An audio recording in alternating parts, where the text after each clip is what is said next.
Hello students. तो हम आज अपना जो उपसर्ग का सेकंड लेक्चर है वो स्टार्ट कर रहे हैं। उपसर्ग में हमने निरुपसर्ग और दुस उपसर्ग लास्ट लेक्चर में कंप्लीट कर लिया था।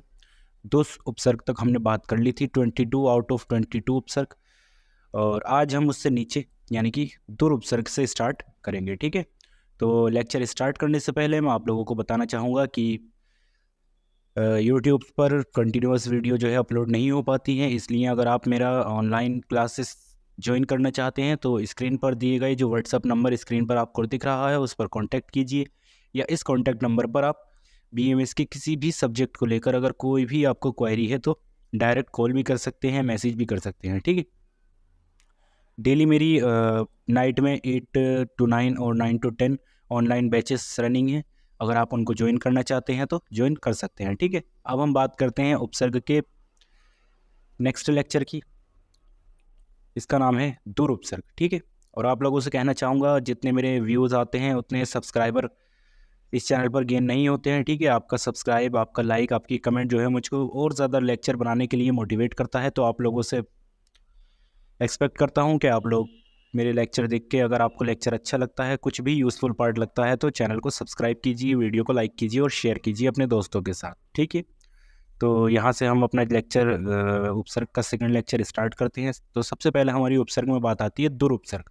दुरुपसर्ग का मतलब मीनिंग जो होता है वो होता है बुरा या कठिन। इन दोनों में से दोनों ही मीनिंग आपको याद रखने हैं, और इसका 3 एग्जाम्पल, मैक्सिमम 3 एग्जाम्पल बहुत होते हैं।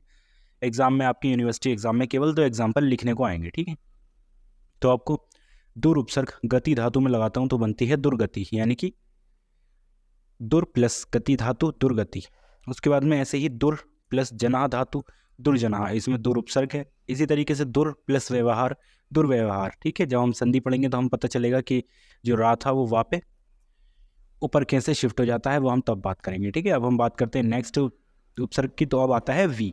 ठीक है, 11वां उपसर्ग आपका वी है, जिसका मतलब होता है बिना या पृथक। ठीक है, जयति धातु में वी उपसर्ग लगाने से वी जयति, ये इसके सबके एग्जाम्पल हैं। चरति धातु में वी उपसर्ग लगाने से वी चरति बनता है। योगा धातु में वी उपसर्ग लगाने से वी योगा बनता है।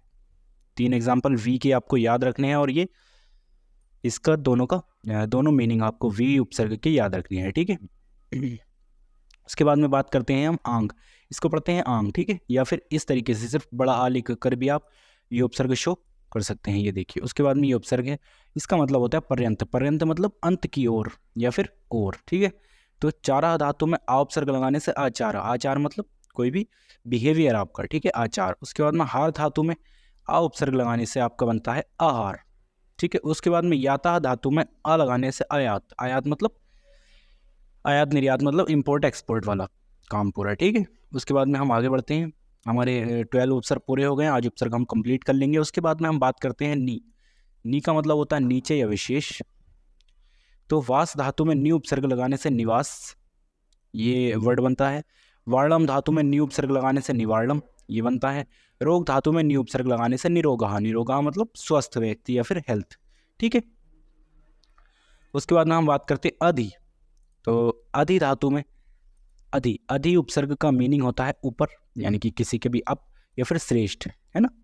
कोई किसी से श्रेष्ठ है या किसी से सुपीरियर है तो अधि यूज करेंगे आप। ठीक है, जैसे हमारे लंग्स हमारे स्टमक से ऊपर हैं तो जो अधि है। ठीक है, हमारे लंग्स जो हैं स्टमक से अधि है। उसके बाद में अधिकार। कार धातु में अधि उपसर्ग लगाने से अधिकार। अधिकार मतलब राइट्स। गच्छति धातु में अधि लगाने से अधिगच्छति। अधि का मतलब ऊपर, गच्छति मतलब जाता है, तो ऊपर जाता है। ठीक है, अधिपति। पति मतलब अधिपति। अधिपति मतलब सीनियर। ठीक है, तो अधिपति। उसके बाद में अति। अति मतलब आपको उपसर्ग याद करने मैंने फर्स्ट लेक्चर में बताया था, याद कैसे करने हैं। उसके बाद में बात करते हैं अति। अति का मतलब होता है अधिक, तो अति प्लस अधिक। अति में ही अधिक लगाने से अत्यधिक, यानी कि बहुत ज़्यादा। उसी तरीके से शेते धातु में अति उपसर्ग लगाने से अति शेते बनता है। आचार धातु में अति उपसर्ग लगाने से अत्याचार बनता है। 3 एग्जाम्पल याद करने हैं हर एक के आपको। उसके बाद में बात करते हैं हम अपि, भी या निकट। तो इसमें हमें क्या देखना है, ये देखिए अपि धातु में तू अपि उपसर्ग में तू धातु लगाने से अपितु बनता है। अपितु मतलब शीघ्र ही या जल्दी ही, सडनली। ग्रति धातु में अपि लगाने से अपिग्रति बनता है। ठीक है, धाना धातु में अपि लगाने से अपिधाना बनता है। ये चीज़ आप याद रखिएगा। और अगर आपको ये चैप्टर के जो मैं नोट्स आपको स्लाइड पे पढ़ा रहा हूँ, अगर आपको ये नोट्स चाहिए या आपको डिजिटल नोट्स चाहिए तो आप इसी व्हाट्सअप नंबर पे मेरे को कांटेक्ट कर सकते हैं और नोट्स के लिए आस्क कर सकते हैं, ठीक है। उसके बाद में हम बात करते हैं तो हमारा आता है अगला अभी उपसर्ग।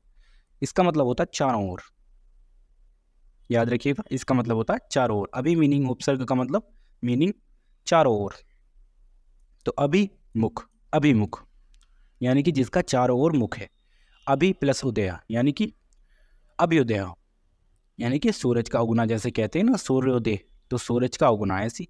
उसके बाद में ज्ञान धातु में अभी उपसर्ग लगाने से अभी ज्ञान बनता है, ठीक है, तो ये आप याद रखिएगा। उसके नीचे हम आते हैं तो आता है मतलब होता है अच्छा या सुंदर, है ना, कहते हैं ना सुंदर, तो सुंदर।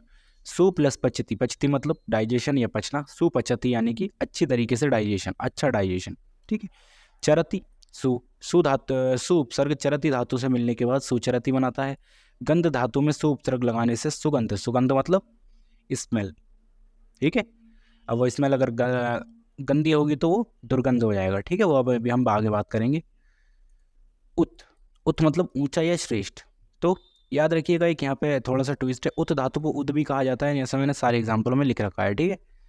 आप लोग ये याद रखिएगा, उत को आप उद भी लिख सकते हैं। तो उत प्लस पद्धति उत्पत्ति, उत प्लस पन्ना उत्पन्ना, उत प्लस कर्षा उत्कर्षा, ठीक है। ये तीनों एग्जाम्पल आप याद कर रखिएगा। उत्पत्ति मतलब किसी भी चीज़ का ओरिजिन होना, उत्पन्न मतलब किसी भी चीज़ का ओरिजिन होना, और उत्कर्ष मतलब किसी चीज़ का कहीं से निकलना, ठीक है। उसके बाद में हम बात करते हैं प्रति, प्रति का मतलब होता है विरुद्ध या सामने। तो प्रति प्लस कूलहा, प्रतिकूलहा यानी कि किसी के अकॉर्डिंग होना अनुकूल और उसके अपोजिट होना प्रतिकूल, ठीक है, किसी भी चीज़ के अपोजिट होना प्रतिकूल है। उसके बाद में प्रति प्लस एकहा, प्रति एकहा, क्लियर है।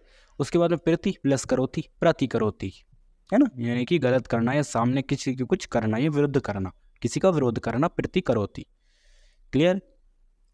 आप 20 उपसर्ग हमारे हो गए हैं, केवल 2 उपसर्ग रह गए हैं। इस उपसर्ग के बाद हम लेक्चर यहाँ पर लास्ट कर देंगे। उसके बाद नेक्स्ट लेक्चर से हम संधि स्टार्ट करेंगे, ठीक है। तो उसके बाद में आता परि, परि मतलब आसपास या चारों ओर। तो परि प्लस ईक्षते, परीक्षते यानी कि चारों ओर परीक्षा का, परि प्लस ईक्षते परीक्षते, परि प्लस शर्मा, परिश्रमाएं, तो आप जानते हैं परिश्रम मतलब मेहनत करना, ठीक है, वर्क करना, परिश्रम।